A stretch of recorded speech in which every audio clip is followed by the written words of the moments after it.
évoquer aujourd'hui, chers téléspectateurs, un événement éditorial de toute première importance, puisqu'il s'agit de la publication, en français, de l'ouvrage de l'historien espagnol Rafael Sánchez Saúz, « Les chrétiens dans Al-Andalus, de la soumission à l'anéantissement ». Ouvrage publié aux éditions du Rocher.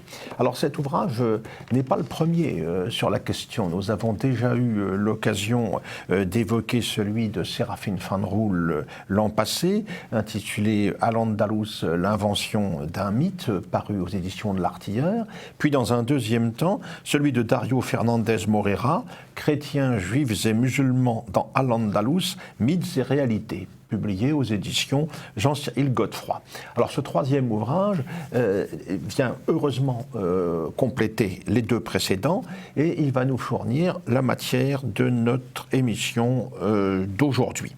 Un ouvrage de 500 pages, très érudit mais d'une lecture toutefois tout à fait facile, ouverte sur le grand public et qui est le fait d'un spécialiste de l'histoire médiévale de l'Espagne, professeur à l'université de Cadiz, qui a travaillé de nombreuses années sur ce thème. Alors, avant d'aborder le contenu de l'ouvrage, il faut évoquer le contexte général dans lequel intervient sa publication.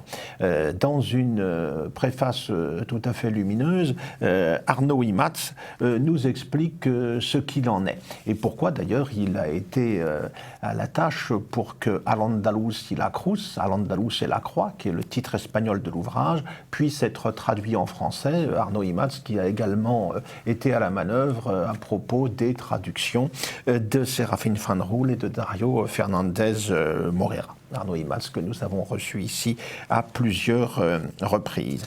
Alors il faut replacer donc cette publication dans le contexte de l'historiquement correct d'aujourd'hui. C'est un débat, nous dit-il, qui ne saurait être compris sans le relier à l'actuelle remise en cause de l'Espagne en tant que nation, projet commun et cadre historique et identitaire, en dépit de l'évidente volonté des générations successives des siècles passés. Nous y voilà, il s'agit, en Espagne comme dans d'autres pays européens, de remettre en cause ce que certains dénonce comme le roman national. C'est une des grandes affaires de ce début du XXIe siècle. Faut-il construire une histoire qui serait celle des citoyens du monde, qui serait celle d'individus hors sol appelés à une coexistence heureuse et paradisiaque dans l'avenir? Et tout cela, évidemment, pour favoriser tout cela, il faut construire une histoire transnationale, mondialisée, qui serait en quelque sorte en mission de préparer le vivre ensemble de l'avenir. Alors, pour parvenir à cet objectif, il faut bien sûr déconstruire le roman national et en fait faire de l'histoire une simple science auxiliaire au service du discours idéologique aujourd'hui à la mode. Alors, il s'agit là bien sûr d'un projet que nous avons identifié déjà depuis un certain temps, avec une police de la pensée qui verrouille pour éviter tout écart. Certains, chez nous en France, en ont fait l'expérience. On pense à Olivier Pétré-Grenouillot et ses travaux sur l'esclavage. Il avait eu le malheur de montrer que l'esclavage africain, la traite africaine, avait été plus importante dans sa durée et dans les effectifs concernés que la traite atlantique européenne. Que n'avait-il pas écrit là? Il avait subi les foudres, évidemment, de historiquement correct. Autre exemple bien connu, celui de Sylvain Guggenheim, qui avait expliqué que la transmission à l'Europe de l'héritage antique, en fait, ne devait pas grand-chose, contrairement à ce que l'on croyait pendant longtemps, aux musulmans d'Espagne ou de Sicile, mais que cette transmission s'était faite pour l'essentiel à travers la civilisation byzantine. Dans la même série, d'ailleurs, il suffit de rappeler qu'un certain président de la République République s'est vanté de penser qu'il n'y avait pas de culture française, tout cela au nom bien sûr de l'ouverture à l'autre. Alors, en Espagne, nous avons un cas comparable. L'histoire de l'Espagne est devenue pour certains une fiction romanesque, une illusion essentialiste, autre terme à la mode. Qu'en est-il réellement? Dès le XIXe siècle, la question de l'identité de l'Espagne s'est posée, notamment dans le contexte de la perte de son empire américain. On sait le rôle qui fut joué par ce qu'on appelle la génération de 1898, un certain nombre d'auteurs, d'intellectuels, parmi lesquels Miguel de Unamuno, qui se sont interrogés sur l'essence de l'Espagne, pour reprendre le titre traduit par Marcel Bataillon d'En torno al casticismo, le grand ouvrage d'Unamuno sur cette question. L'affaire a été relancée, on s'en doute, à la fin du franquisme en 1975, avec la renaissance des identités régionales et des autonomies régionales. Le procès de l'histoire espagnole a été de nouveau engagé, mais même si ce discours est devenu aujourd'hui dominant, Arnaud Imatz nous explique qu'il s'agit d'y répondre par des fictions simplificatrices ou par un enfumage idéologique. Alors, on peut reprendre certaines séquences de l'histoire espagnole. La Reconquista n'a jamais existé, c'est le titre d'ailleurs d'un ouvrage paru il y a quelques années. La conquête de l'Amérique n'a été qu'une entreprise de pillage colonial assimilable à un crime contre l'humanité, et bien entendu, je ne parle même pas de la guerre civile de 1936-1939, l'affaire est bien connue. Tout cela a bien été analysé par Joseph Pérez, grand spécialiste de l'histoire ibérique, dans sa légende noire espagnole, parue il y a quelques années. Mais cette légende noire, elle s'applique aussi, bien sûr, à la question d'Al-Andalus. Dès le XIXe siècle, l'intérêt pour la séquence musulmane de l'histoire ibérique et le fait des écrivains romantiques qui vont trouver là, par souci de l'exotisme, à se reconnaître dans tout un orientalisme de bazar en allant visiter Cordoue ou Grenade. Les libéraux, par hostilité au catholicisme, vantent également ce qu'avait été la civilisation arabo-andalouse. Tout cela étant encouragé par des fictions littéraires comme les fameuses nouvelles de l'Alhambra de l'américain Washington Irving. On va donc redécouvrir cet espace particulier qu'avait été celui de l'Espagne musulmane. Au XXe siècle, de grands débats vont de nouveau renaître autour de l'identité espagnole. C'est la fameuse opposition entre Américo Castro et son ouvrage L'Espagne en son histoire, d'une part, et Claudio Sánchez Albornoz, grand médiéviste espagnol, avec son Espagne, une énigme historique. Des ouvrages parus dans la période qui a suivi immédiatement la guerre civile. D'autres auteurs se sont fait remarquer aussi autour de ces questions. Ignacio Olagüe, qui a prétendu dans les années 60, si l'on reprend le titre de son ouvrage, que les Arabes n'ont jamais envahi l'Espagne, ce qui était une affirmation évidemment un petit peu difficile à argumenter solidement. Et puis l'Allemande Sigrid Unke, avec son soleil d'Allah brillant sur l'Occident, qui entendait là aussi valoriser l'héritage de l'Andalousie musulmane. On a relu dans cette perspective à la fois l'invasion du début du 8e siècle, que certains imaginent maintenant comme quasiment pacifique, en l'opposant aux invasions almoravides et almohades des 11e et 12e siècles, l'invasion venue du Maroc dont nous reparlerons. Le terme de Reconquista, bien sûr,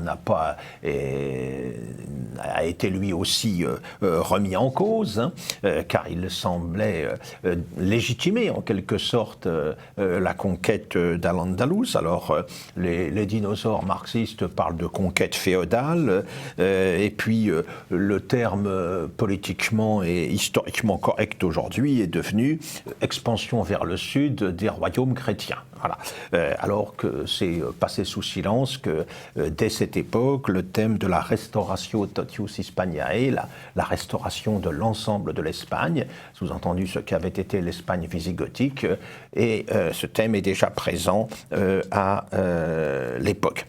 Après 1975, je l'ai dit, l'émergence des diverses autonomies régionales a favorisé toutes ces remises en cause.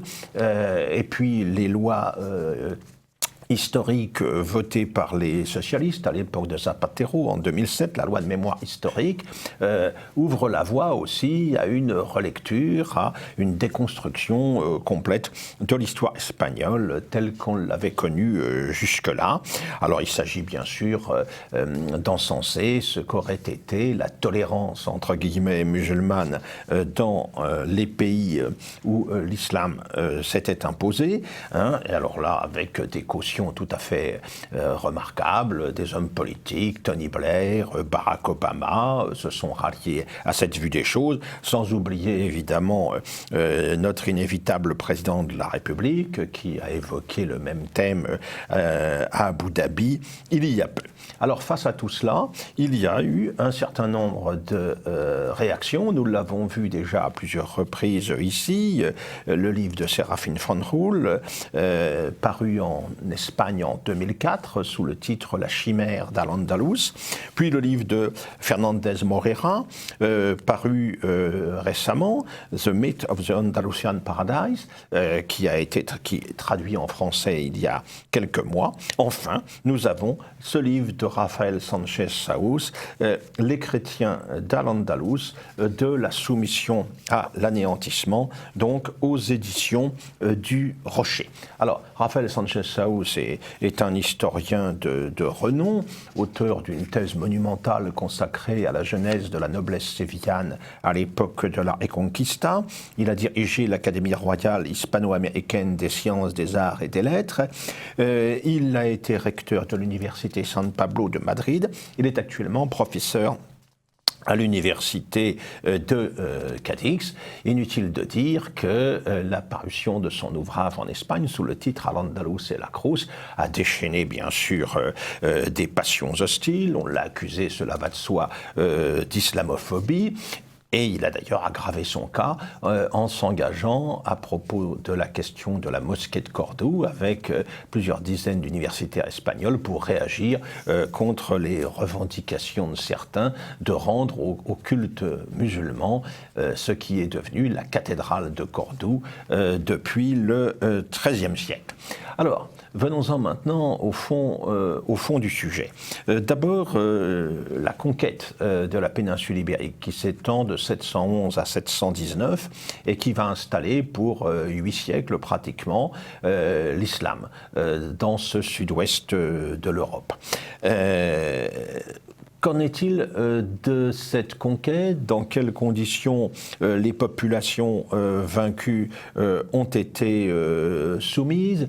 Elles l'ont été dans un cadre bien précis qui est celui de la Dhimma, c'est-à-dire le pacte de protection qui avait été imaginé par le calife Omar pour les populations non musulmanes qui étaient soumises, subjuguées par les conquérants. C'est ce qui a dominé les rapports entre vainqueurs et vaincus ensuite. Cette population chrétienne d'Al-Andalus, qui avait été ainsi subjuguée, elle va progressivement en volume se réduire, on le verra.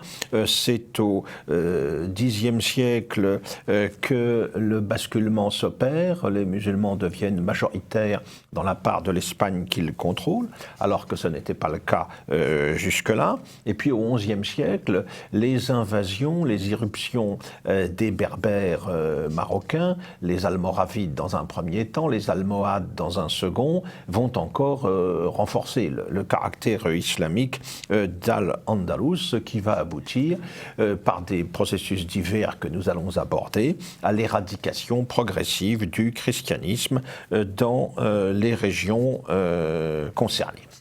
L'expansion musulmane a été un phénomène d'une rapidité tout à fait spectaculaire, hein. 632, c'est la mort du prophète. Dans les années qui suivent, va se produire ce que les historiens musulmans appellent la sortie d'Arabie. Hein, les conquérants vont se tourner d'abord vers la Syrie. Ils vont vaincre l'empire byzantin dans cette région du Proche-Orient. Ils vont se tourner ensuite vers l'empire perse sassanides, accumuler des victoires, pousser vers l'Orient jusqu'aux portes de l'Inde, jusqu'en Asie centrale. Vers l'ouest, ils vont s'emparer de l'Égypte dans les années 640, pousser vers l'Afrique du Nord, vers le Maghreb. Kairouan est installé en 670, Carthage est prise en 698, et donc en 711, ce sera le début de la conquête de l'Espagne. La vague va se poursuivre, on le sait. Elle sera stoppée, n'en déplaise à certains, à Poitiers en 732, on le sait, par Charles Martel, vers l'ouest. Elle sera stoppée peu de temps après, en 751, à Talas, en Asie centrale, quand les cavaliers arabes se heurteront aux Chinois. Peu après d'ailleurs qu'ils aient échoué à plusieurs reprises à s'emparer de Constantinople. Alors, qu'en est-il de ce pays conquis? Je l'ai dit, c'est le système de la dhimmitude qui s'installe. C'est un pacte de protection, entre guillemets, qui consacre l'infériorité juridique et morale des vaincus, et qui a des conséquences tout à fait concrètes, notamment sur le plan fiscal.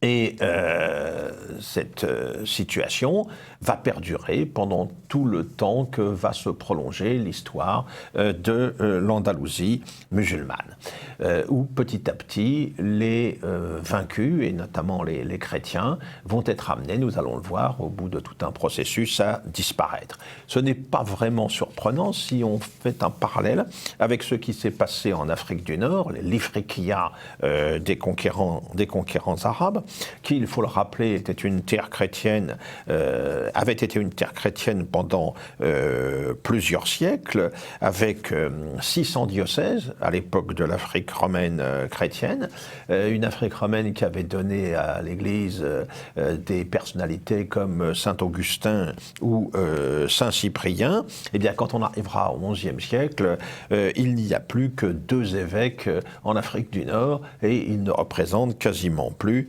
qu'eux-mêmes. De toute manière, à l'époque de la conquête almohade de ces régions, le choix était simple pour les vaincus, c'était la conversion ou la mort. Alors, qu'en est-il dans ces conditions de ce qui s'est passé en Espagne à proprement parler? Le pays, à la veille de l'invasion, était aux mains des Visigoths. Le royaume visigothique était l'un des plus brillants des royaumes barbares de l'époque, mais il se trouvait confronté depuis déjà quelques décennies à une crise profonde, une crise qui prenait plusieurs aspects, une crise économique avec des sécheresses à répétition, une crise épidémique avec des épidémies de peste particulièrement dévastatrices, et puis une crise politique aussi avec des querelles de succession et de profondes divisions au sein de l'aristocratie visigothique. Donc un territoire fragilisé. Et il suffira de peu de choses pour que la conquête intervienne. En fait, installés, déjà arrivés au Maroc, les musulmans voyaient évidemment avec intérêt l'Espagne voisine pour en faire une terre de razzia. C'est la logique de la conquête et de la razzia traditionnelle qui sont ici bien sûr en cause. Là-dessus, les querelles à l'intérieur de la dynastie visigothiques, notamment après la mort du roi Witiza, survenu en 709 ou 710, vont permettre aux conquérants musulmans, Tariq ibn Ziyad et puis Moussa ibn Nusayr, d'engager la conquête du pays où le roi qui s'est mis en place, Roderick, ne fait pas l'unanimité, doit compter avec des dissidences au sein de son propre camp. Et c'est dans ces conditions, après une première reconnaissance réalisée en 710, que les Arabo-berbères vont débarquer à Al-Yazirat, aujourd'hui Algésiras, donc au printemps 711. C'est là, en juillet, que va se dérouler la bataille de Wadi Laka, identifiée différemment par les Espagnols, bataille du Guadalete, bataille de Barbate, bataille de Guadaranque, on peut dire la bataille du lac, pour reprendre son nom arabe. Et elle va se terminer, cette bataille, après la défection de certains contingents visigoths, par la victoire des envahisseurs. Tariq va se diriger directement vers Cordoue, dont il va s'emparer. Des partisans de Witiza vont traiter avec lui pour pouvoir conserver leurs possessions personnelles. Les envahisseurs vont pousser vers Tolède, qui va être prise en novembre. C'est un événement important parce que Tolède, capitale visigothique, au centre de la péninsule ibérique, sur le Tage, évidemment, avait un rôle symbolique très fort pour la monarchie visigothique. Elle était le centre du pouvoir, elle était une véritable capitale. Carmona, Séville, Mérida vont tomber également, Ronda, Malaga, Grenade. Les conquérants vont conclure un pacte avec le Wisigoth Théodomir dans la région d'Orihuela, dans le Levant, pour celui-ci gardant son autonomie mais ne résistant pas aux envahisseurs. La conquête va pouvoir se poursuivre dans les années suivantes, avec la prise de Saragosse, la grande métropole de la vallée de l'Èbre, en 714. C'est une conquête qui est une conquête très violente, contrairement à ce que l'on nous raconte parfois aujourd'hui. La chronique mozarabe, qui est écrite au milieu du 8e siècle, raconte qu'il s'agit de la guerre du feu et de la terreur que cette invasion de l'Espagne. La conquête sera à peu près aboutie en 719 avec la prise de Huesca qui a résisté fort longtemps. Et au bout du compte, eh bien, c'est la quasi-totalité de la péninsule ibérique qui se retrouve soumise, à l'exception des régions des Asturies, de Cantabrie, des régions basques qui se trouvent au nord-ouest. Régions montagneuses, régions forestières, un milieu hostile pour les envahisseurs qui ne vont pas insister dans un premier temps et tenter plutôt de poursuivre leur conquête au-delà des Pyrénées. Alors, cette conquête a été extrêmement rapide. Comment peut-on l'expliquer? Les difficultés de la monarchie visigothique, bien sûr, doivent être mises en avant. L'affaiblissement économique aussi des régions concernées. Le fait que jusqu'à la fin du VIe siècle, la monarchie visigothique s'était ralliée à l'arianisme, l'une des hérésies qui ont marqué les débuts du christianisme, un arianisme qui, à certains égards, vu la place qu'il donnait au fils par rapport au père, pouvait être rapproché confusément du nouveau message islamique et favoriser d'éventuels ralliements. De plus, il faut bien comprendre également que les habitants de la péninsule ibérique n'ont pas vu du tout les envahisseurs comme les chrétiens du XIIe, XIIIe siècle verront leurs adversaires d'Al-Andalus. Les divergences entre les deux foi, entre les deux religions n'étaient pas aussi évidentes évidente à leurs yeux. De plus, ils avaient déjà connu des interventions extérieures. Les Francs étaient intervenus dans la péninsule. Les Byzantins avaient reconquis une bonne partie du territoire pendant un temps également. Finalement, cette invasion berbéro-musulmane, c'était un épisode de plus dont la nouveauté n'apparaissait pas aussi radicale que cela apparaîtra plus tard. Alors, la soumission, donc, est intervenue, soumission obtenue de vive force par la terreur, on massacre des populations si nécessaire, et même quand le pacte de protection de la Dima est conclu, eh bien, il faut bien voir que cela se situe toujours dans une situation de rapport de force porteuse de la menace de la violence. Cette conquête se met donc en place à partir de 711, dans des conditions un petit peu confuses au départ, puisque les conquérants vont être en rivalité entre eux. Certains clans arabes concurrents vont s'opposer. Il y a également une opposition entre les conquérants arabes et leurs alliés berbères, avec une révolte berbère en 740 qui va d'ailleurs entraîner le retour vers l'Afrique du Nord d'une partie de ces populations. Tout cela, donc, dans une certaine confusion qui laisse planer des incertitudes quant à l'avenir. Le sentiment de la perte de l'Espagne tel qu'il s'imposera plus tard n'est pas encore évident à ce moment-là.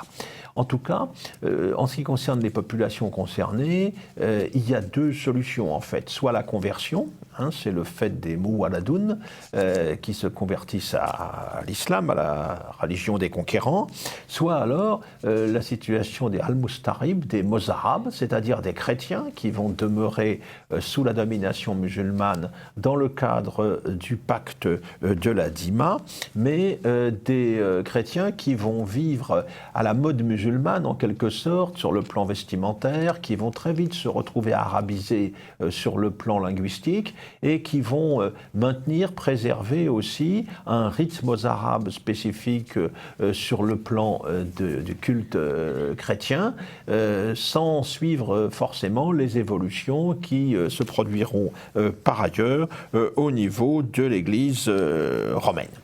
Toujours est-il que cette confusion va profiter en 755 à un personnage venu d'Orient, Abderrahman. C'est un personnage qui appartient à la famille des Omeyyades de Damas, qui avait installé le premier califat.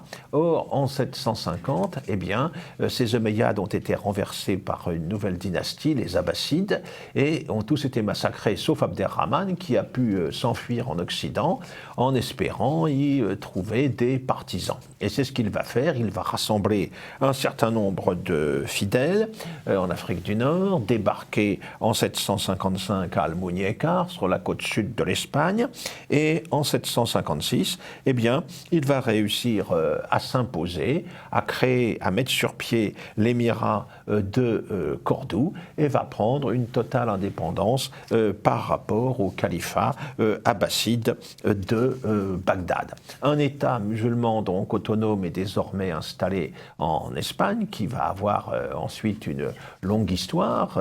On verra moins de 2 siècles plus tard cet émirat de Cordoue se transformer en califat de Cordoue en 929, et on verra s'établir un État puissant, une civilisation brillante qui va connaître son apogée au Xe siècle avec le calife Abderrahman III. Les choses s'en vont ensuite, cet État entrera en décadence, affecté par les divisions, les crises de succession, et en 1031, le califat disparaîtra et sera remplacé par une vingtaine de petits royaumes musulmans indépendants, ce qu'on appelle les Los Reinos de Taifas, qui vont continuer en quelque sorte pour quelque temps l'islam andalou. Alors, dans cette première période de l'émirat, quelle est la situation des chrétiens? Je l'ai dit, ils sont soumis mais protégés, entre guillemets, à condition bien sûr d'accepter une fiscalité discriminatoire. Les musulmans payent un impôt obligatoire, la zakat. Eh bien, les chrétiens, eux, devront payer une capitation et puis également un impôt foncier spécifique. En revanche, sur le plan religieux, on leur laisse une certaine autonomie.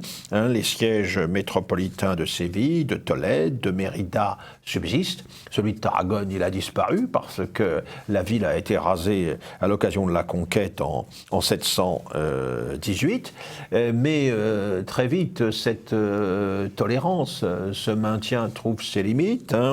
On voit au milieu du 8e siècle les chrétiens de Cordoue chassés du centre-ville et expulsés vers les faubourgs. On voit comment à Cordoue l'église Saint-Vincent devient la grande mosquée. On voit comment les dhimmis qui sont réticents à la capitation, à l'impôt, soit sont punis de mort ou réduits en esclavage. Et on voit également s'instaurer, en cas de non-paiement par l'un des dhimmis de ce qui est dû sur le plan fiscal, on va s'installer la responsabilité collective de toute la communauté. De plus, ces dhimmis se voient interdire toute provocation, entre guillemets, des musulmans. Il suffit pour cela d'exposer une croix ou de se promener avec un porc.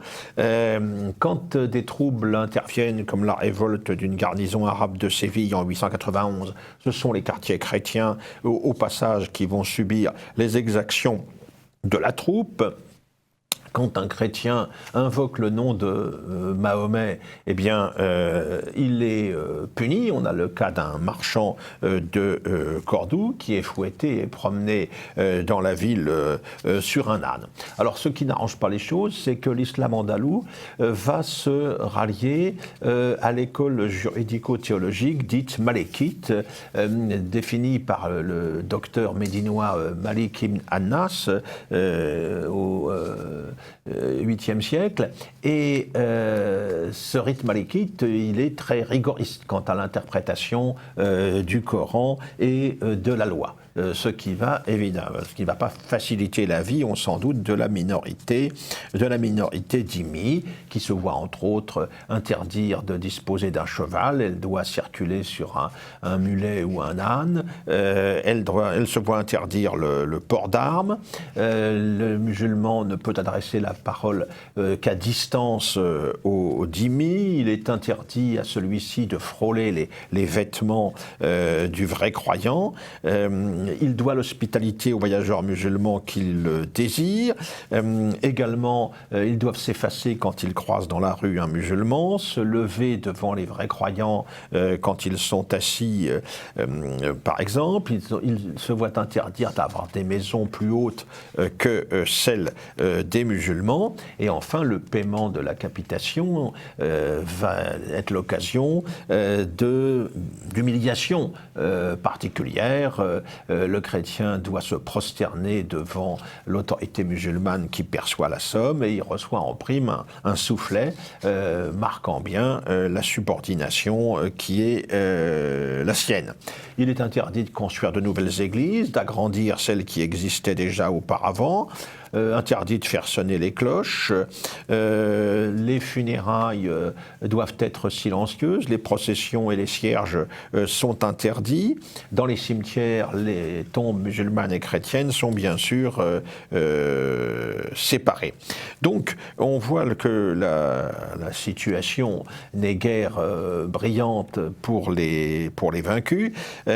Toute critique du Coran est considérée bien sûr comme un blasphème passible de la mort. Et en matière juridique, quand un conflit oppose un musulman à un chrétien, eh bien la grille des peines et des indemnités varie selon la communauté à laquelle on appartient. Alors tout cela va entraîner bien sûr des insurrections et des révoltes qui entraînent elles-mêmes exécution et déportation, mais le pacte de protection est quand même globalement respecté par les musulmans parce qu'ils ont un intérêt fiscal à la chose. La raya, le bétail chrétien, est en mesure de payer les taxes qu'on exige de lui, et tout cela est évidemment très, très important. On voit par exemple que ça permet à Abdelrahman II, au milieu du IXe siècle, de multiplier par 10 ses recettes fiscales en l'espace d'une trentaine d'années. La répression peut prendre d'autres formes. Perfectus, qui avait lancé une malédiction contre un renégat chrétien, eh bien, il va mourir, et qui va mourir peu après. Perfectus va être exécuté. Isaac est égorgé en 851 pour avoir dénoncé Mahomet comme un faux prophète. Enfin, en 859, Sainte Euloge est arrêté parce qu'il a abrité chez lui une jeune musulmane qui s'était convertie, et ils sont exécutés tous les deux. C'est un épisode qui clôt la séquence de ce que l'on a appelé les martyrs volontaires de Cordoue, qui venaient provoquer entre guillemets les musulmans en mettant en cause le prophète et en affirmant leur foi chrétienne. Alors cette résistance purement spirituelle va de pair aussi avec des révoltes qui réunissent souvent d'ailleurs les Mozarabes et les Mouwaladoun, les convertis mécontents du statut qui leur est fait par les vieux croyants. Tolède se soulève à plusieurs reprises, parfois avec le soutien du roi des Asturies. Au Xe siècle, un certain Omar ibn Hafsoun, qui s'était converti à l'islam, va revenir au christianisme et organiser une révolte qui va s'étaler sur plusieurs dizaines d'années, à partir d'une nid d'aigle qu'il a établie dans la Serrania des Ronda, à Bobastro. Il menace ainsi Séville, Cordoue et même Grenade. Il faudra l'arrivée au pouvoir d'Abderrahman III pour rétablir l'ordre au début du Xe siècle. Les chrétiens vont aussi voter avec leurs pieds d'une certaine manière, puisqu'ils vont émigrer vers les parties demeurées chrétiennes de la péninsule, la Marche d'Espagne carolingienne, qui correspond en gros à la future Catalogne, ou alors le nord-ouest asturien. Et c'est ainsi que les réfugiés chrétiens constitueront le monastère de Sahagún en 872. On va là entretenir le souvenir de ce qu'avait été le royaume wisigothique, et on va progressivement voir se constituer l'idée de ce que sera plus tard la reconquête. Les musulmans vont réagir aussi en organisant des déportations massives vers l'Afrique du Nord, qui seront généralisées sous les Almoravides, ensuite au XIIe siècle. Dans ces conditions, la part chrétienne de la population d'Al-Andalus va se réduire rapidement. Les chrétiens sont encore 3/4 des habitants d'Al-Andalus, de la partie musulmane de l'Espagne, au début du Xe siècle. Ils ne sont plus qu'un quart à la fin. L'arrivée de nouveaux éléments musulmans contribue aussi au renversement du rapport de force. Également la polygamie, qui permet aux vainqueurs prélevant des femmes sur les vaincus de gagner aussi d'une certaine manière la bataille démographique. Hein. Alors, les choses vont s'aggraver avec l'irruption des Almoravides et des Almohades venus du Maroc au XIe et XIIe siècle. Pourquoi interviennent-ils en Espagne? Eh bien parce que les royaumes de Taïfas qui sont apparus sur les ruines du califat, ces royaumes sont faibles et tombent très vite sous la coupe en fait des nouveaux royaumes chrétiens, pleins de dynamisme au tournant de l'an 1000. Et donc on va faire appel aux renforts marocains. Mais ces renforts marocains, ils vont contenir la poussée de la reconquête, retarder de 3 siècles, en gros, le succès complet de celle-ci, mais en même temps, ils vont contribuer à aggraver la situation des dhimmis, ces chrétiens soumis qui sont considérés comme une 5e colonne potentielle, évidemment, par les musulmans. Alors, cela se traduira tout simplement par des déportations massives en Afrique, par un durcissement des conditions de la dhimmitude. Plusieurs traités de sages musulmans à l'époque en rajoutent en matière d'exigence vis-à-vis des chrétiens. Hein, c'est particulièrement net sous la domination almohade, où on voit même un grand-père du futur grand philosophe Averroès se rendre au Maroc pour réclamer des mesures contre les chrétiens et notamment leur déportation massive vers l'Afrique du Nord. Ce sera chose faite en 1126, après un raid du roi d'Aragon, Alphonse le Batailleur, qui a mobilisé les Mozarabes d'Andalousie autour de lui contre Grenade. Et puis ce sera encore vrai en 1138. Alors, la situation donc de ces chrétiens d'Al-Andalus, on le voit, a toujours resté extrêmement fragile, extrêmement incertaine. On en a conscience dès cette époque. Le moine bénédictin anglais Orderic Vital raconte ce qu'a été la déportation de 1126 au Maroc, dans les régions de Meknès et de Salé. Donc les chrétiens sont tués, expropriés, expulsés, et dès cette époque, ils ont complètement disparu d'Andalousie orientale. Les choses ne font que s'aggraver ensuite, avant la grande reconquête du milieu du XIIIe siècle, et on peut considérer que quand celle-ci intervient, eh bien, les Mozarabes ont connu des conditions de survie extrêmement difficiles, voire ont quasiment disparu d'Al-Andalus. Il y aura une survie de la culture mozarabe bien particulière à Tolède, où beaucoup se sont réfugiés. Alors dans ces conditions, évidemment, l'idéalisation d'Al-Andalus, par exécration souvent de l'Espagne chrétienne, montre bien ses limites. Et Rafael Sánchez Saúz, qui se réfère à Pascal Bruckner, l'auteur de La tyrannie de la pénitence, essai sur le masochisme occidental, conclut même son ouvrage d'une manière tout à fait significative. Nous voulons aussi sonner l'alarme. Cette exaltation aveugle et irréaliste d'Al-Andalus n'est pas seulement une preuve de malhonnêteté historique et intellectuelle, c'est aussi, dans la situation actuelle de l'Espagne et du monde, une preuve d'irresponsabilité, et nous finirons peut-être par en payer le lourd tribut. C'est d'ailleurs celui que payent déjà, dans bien des pays musulmans, au milieu de l'indifférence générale, des chrétiens de confessions différentes, mais aussi des juifs, pris dans le cercle infernal que suppose l'application rénovée de la dhimma. Aujourd'hui, plus que jamais, face au mythe, la vérité s'avère nécessaire.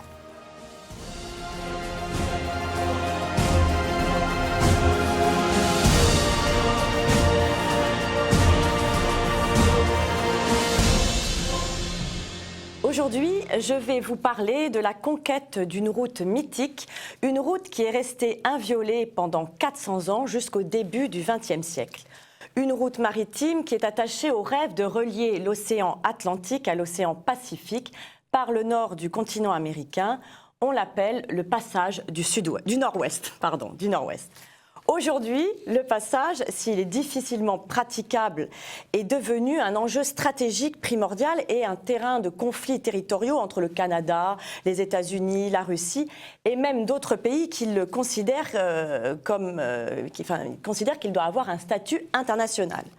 Un enjeu d'autant plus important qu'avec la modification du climat, la route devient plus praticable et permettrait de relier l'Europe à l'Asie en gagnant des milliers de kilomètres.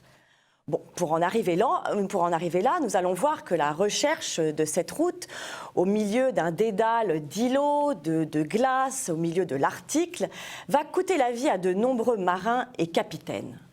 Sa recherche a commencé évidemment avec la découverte et la conquête de l'Amérique, avec l'arrivée des Européens.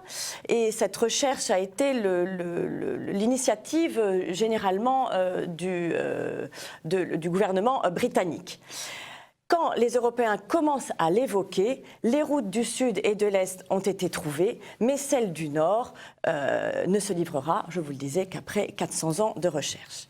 Alors, quelques années après Christophe Colomb, nous sommes en 1497, le navigateur vénitien Giovanni Caboto, plus connu sous le nom de John Cabot, ou pour nous de Jean Cabot, se lance le premier à la recherche d'un passage vers la Chine par le nord-ouest du continent américain. Il part avec ses 18 hommes d'équipage sur un navire de 50 tonneaux, fort d'une lettre patente d'Henri VII Tudor qui l'autorise à partir à la découverte vers le nord de l'Amérique. Il quitte Bristol en mai 1497 et parcourt les côtes américaines entre vraisemblablement l'état actuel du Maine et le cap Ras sur Terre-Neuve. Il aurait débarqué à l'emplacement actuel de la ville de Bonavista à Terre-Neuve. Après les Vikings, il serait donc le premier Européen à mettre le pied sur le continent nord-américain. Il revient en Angleterre, persuadé d'avoir mis les pieds en Asie, et il repart en mai 1498 à la tête d'une deuxième expédition à bord de 5 navires, expédition dont nous ne connaissons absolument rien et au cours de laquelle John Cabot disparut. On pourrait dire que lui aussi, c'est aussi la première victime de cette recherche du passage du Nord-Ouest. Alors il ne sera pas le dernier, car bon nombre de navigateurs et explorateurs vont tenter de traverser, de contourner cette terre qui s'interpose entre l'Europe et l'Asie. Une terre, et pour la plupart, ils ne savent pas qu'elle est à l'échelle d'un véritable continent.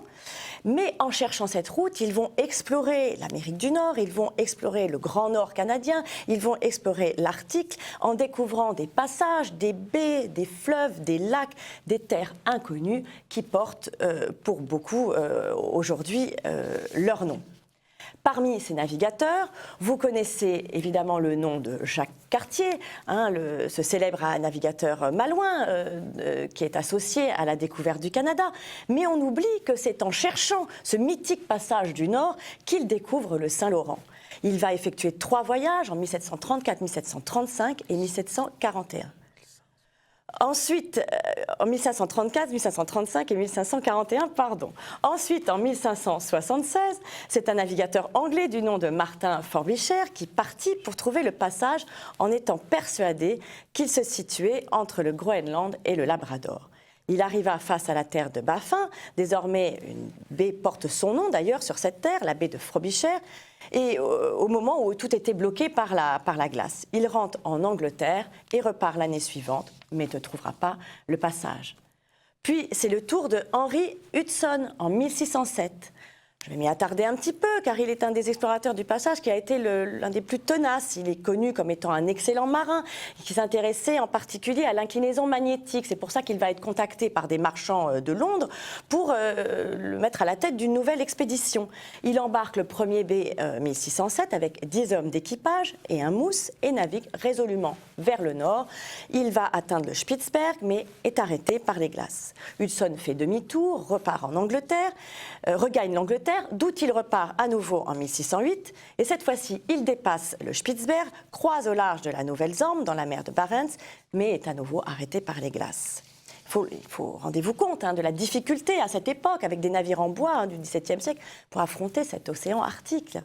Pour sa troisième expédition, Henry Hudson a entre-temps rejoint la compagnie néerlandaise des Indes orientales et en 1609, il parvint à doubler le Cap Nord, rejoint cette fois-ci les côtes de la Nouvelle-Zambie, en Russie actuelle, puis il est bloqué et repart vers l'ouest, vers Terre-Neuve, pour découvrir le fleuve, la baie et le détroit qui portent aujourd'hui son nom. Son quatrième voyage lui sera fatal. Il retourne dans la baie d'Hudson aujourd'hui pour en continuer l'exploration, mais son navire est pris dans les glaces. Il est contraint d'hiverner à l'extrême sud de cette baie, dans la baie de James. L'équipage est privé de tout, la nourriture manque, les vivres ne sont pas suffisantes. Et un début de mutinerie aboutit à l'abandon d'Henry Hudson avec l'un de ses jeunes fils. Il avait emmené son cadet pendant cette expédition et avec une dizaine de marins dans une chaloupe à la dérive. On ne les retrouvera jamais. Et seuls des 6 mutins qui ont abandonné Henry Hudson vont parvenir à rentrer en Angleterre, où ils vont être emprisonnés puis relâchés peu de temps après. Alors, je dois citer aussi à la même époque les tentatives de Thomas Hutton, de Billot, mais surtout celle de William Baffin, dont vous connaissez le nom, donné à la mer et à la terre, donc la terre de Baffin. Le voyage qu'il organise en 1615 est vraiment la continuation des expéditions de Henry Hudson. Il ne va pas trouver lui-même le passage du Nord-Ouest, mais il va permettre des avancées cartographiques considérables sur ces régions inhospitalières et surtout, il va affirmer que la baie d'Hudson est un cul-de-sac et que ça ne sert à rien d'aller chercher plus loin. Il repart une dernière fois en 1616, encore une fois, sans découvrir le passage. Ensuite, nous avons la tentative d'un marin d'origine irlandaise, Henry Ellis, qui ne donnera pas plus de résultats en 1746-1747. On va voir que le rythme se ralentit et finalement nous aurons une nouvelle tentative en 1778 et 1779. Le fameux James Cook va relancer la recherche lors de sa troisième expédition, mais cette fois-ci, il commence l'exploration entre l'ouest et l'est, de l'ouest vers l'est. Et il est particulièrement intéressé, James Cook, comme d'autres marins, parce que l'amirauté anglaise décide d'offrir une récompense de 20 000 livres à celui qui va découvrir le passage. Une petite anecdote, je vous avais parlé il y a quelque temps de William Blight, le commandant du Bounty. Là, il accompagne justement James Cook lors de cette exploration. Alors, ils vont explorer toute la côte de l'Alaska, ils vont monter jusqu'à la latitude 70 degrés nord, ils vont franchir le détroit de Bering, mais ils ne rencontrent que des icebergs et finalement, ils renoncent en déclarant que le fameux passage n'est qu'un mythe. Une théorie qui va être confirmée d'ailleurs par John Vancouver, puis par Mackenzie, qui avait exploré la région sans succès. Bon, on sait comment ce voyage va se terminer pour Cook, qui va être tué plus au sud dans les îles Hawaï le 14 février 1779. Bon, cette fois-ci, il faudra attendre jusqu'en 1817 parce qu'on ne s'intéressera plus au passage du Nord-Ouest qui décidément coûte trop d'hommes et de navires. Mais le Parlement relance l'affaire, promettant une nouvelle récompense, donc je disais en 1817, à celui qui trouverait le passage du Nord-Ouest. Alors il est dit que le Parlement anglais fait ça pour occuper un peu les officiers qui sont désœuvrés depuis la chute de Napoléon. Bon, toujours est-il que plusieurs expéditions sont montées, l'une par le contre-amiral britannique John Ross en 1818 puis 1829. Il y avait eu entre-temps celle de William Edward Perry à la tête de 2 navires qui réussissent à monter à la latitude 112 degrés 51 minutes, ce qui est un record dans les expéditions arctiques du 19e siècle. Mais comme les autres, ils vont être bloqués par les glaces pendant de nombreux mois et vont obliger les équipages à hiverner dans des conditions très difficiles. Mais Perry va permettre encore une fois, lui, de cartographier de grandes portions de la région. S'ensuit ensuite l'expédition de John Franklin qui paiera un très lourd tribut au passage puisqu'aucun des membres de l'expédition ne reviendra. Cette expédition a particulièrement marqué les esprits. En mai 1845, 2 navires, les HMS Erebus et Terror, partent avec à leur bord 128 hommes d'équipage pour tenter une nouvelle fois de trouver ce maudit passage du Nord-Ouest. La dernière fois qu'ils ont été vus par des Européens date d'août 1845 en mer de Baffin. Malgré un équipement moderne, c'est une des plus grosses expéditions britanniques pour trouver ce passage. Leurs coques sont, enfin modernes pour l'époque, leurs coques sont renforcées par du métal, par d'énormes madriers. Il y a en plus des voiles, des chaudières qui sont extrêmement performantes et des vivres pour 3 ans. En outre, l'équipage est extrêmement compétent. Et comment se fait-il que cette expédition disparaisse sans laisser plus de traces, comme avalée et dirigée par le Grand Nord? Eh bien, je vous raconterai ça à la prochaine fois.